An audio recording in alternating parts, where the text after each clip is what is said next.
Bonjour et bienvenue sur la ligne Sungo. Le 14 et 15 septembre, c'est le 11e marché de potiers de Ferrette.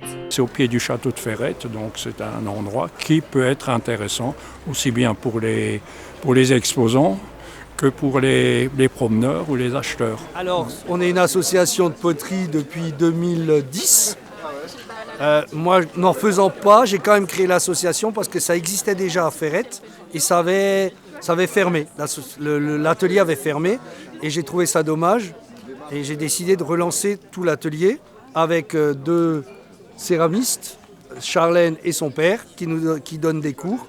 Et ça fait maintenant, voilà, depuis 2010, oui, que ça fonctionne. Alors ça, c'est un travail de titan. C'est une préparation, c'est beaucoup de publicité qu'il faut faire. C'est trouver les exposants. Alors ça, on a maintenant un réseau depuis les années qu'on fait ça. Et on a un noyau dur d'une vingtaine d'exposants qui sont là tous les ans. Et il y a toujours des nouveaux qui gravitent autour. On trouve de l'utilitaire, du décoratif, de l'art abstrait. On trouve de tout ici. C'est le cru où on a le plus d'exposants. On n'a jamais eu autant. 36 cette année, c'est un record. Et on espère que surtout les exposants vont avoir un bon cru, eux, et faire des affaires. C'est le but. Ma poterie est très inspirée de la nature. Donc j'aime beaucoup travailler du coup avec les oxydes pour garder un côté très brut, très minéral. Et après ajouter juste des petites touches d'émaux dans des coloris plutôt naturels, bleu, vert. Alors moi je travaille exclusivement la porcelaine de coulage. Et j'aime bien garder une ligne épurée. Et je me concentre plus sur le travail de la matière, de l'objet et de la forme. Voilà.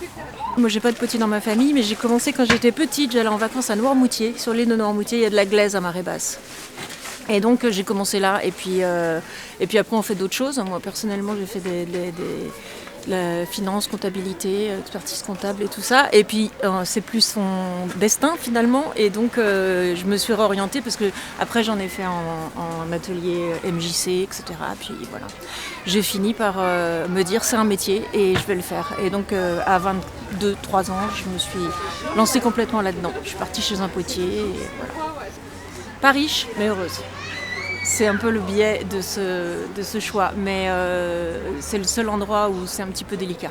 Tout le reste, voilà, je suis vraiment contente de me lever le matin.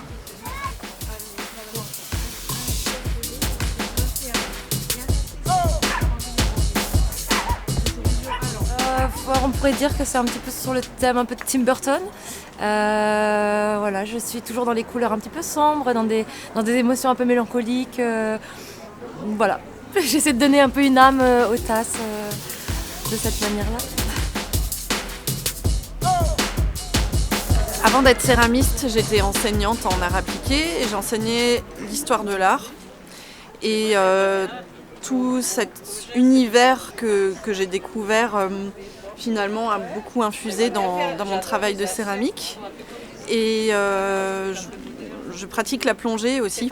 Et donc sur des pièces un peu plus particulières comme celle-ci, c'est des thématiques que j'exploite. Et sinon, je fais de l'utilitaire qui est censé servir tous les jours, être assez pratique. Et j'aime aussi beaucoup travailler les couleurs. Alors je tourne mes pièces, c'est du grès, soit du grès blanc, soit du grès roux, plus rarement du grès noir. Et à l'intérieur, j'applique un émail qui est satiné pour rendre la pièce étanche, alimentaire, lavable. Et à l'extérieur, c'est un engobe vitreux. Donc c'est un mélange, on va dire, c'est un revêtement argileux, c'est pas un émail, mais on est assez proche, qui va du coup conférer ce caractère mat à la couleur et pas brillant comme on a l'habitude de le voir sur les émaux. Voilà, donc on va dire que j'ai une technique plutôt classique. Par contre, je suis un petit peu en marge de ce qui se fait habituellement avec ces revêtements argileux.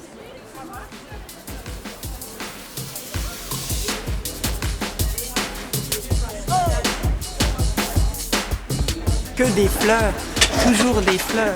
Je façonne tout à la main. Tous mes fleurs sont faits avec de la faïence. Donc je façonne. Par exemple, une lampe comme ça, je fais déjà ma boule. Ensuite, je vais faire mes fleurs comme de la dentelle, une par une, que je vais mettre sur la boule, d'accord, avec ce qu'on appelle de la barbotine. La barbotine, c'est la colle du potier. Et je vais faire une première cuisson 1030 degrés. C'est à ce moment-là que mes boutons de fleurs se fixent sur la boule. D'accord ?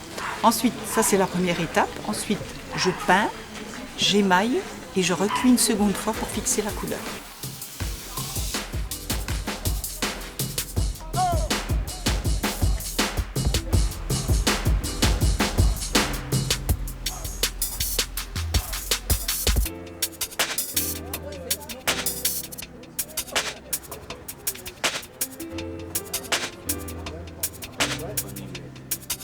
Quand on est enfant, ça nous tombait. Quand on y repense par la suite, on se dit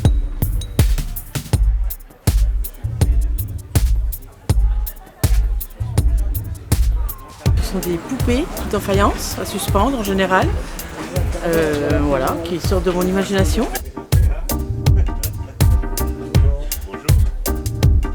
La particularité de mes créations, d'abord c'est qu'elles viennent des Pyrénées parce que j'habite au sud de Toulouse, et ensuite c'est que je travaille avec de la terre noire et je fais des émaux à la cendre. Je fabrique mes émaux à la cendre et c'est ce qui donne un rendu particulier.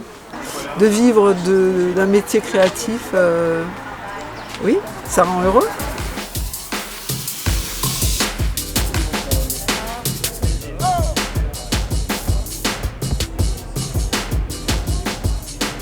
Je fais principalement des créations en porcelaine autour de la couleur bleue et principalement autour des arts de la table. Ça rend heureux et ça rend, enfin c'est apaisant comme couleur aussi, je trouve. Ouais. Je fais du raku, donc ça c'est une technique d'émaillage japonais obtenue par choc thermique. Et puis je fais de la haute température, du coup les pièces peuvent aller à l'extérieur comme à l'intérieur, ça pose pas de problème. J'aime beaucoup faire des villages sur le mode un peu Italie. C'est pour ça que sur du bois flotté j'ai mis des maisons.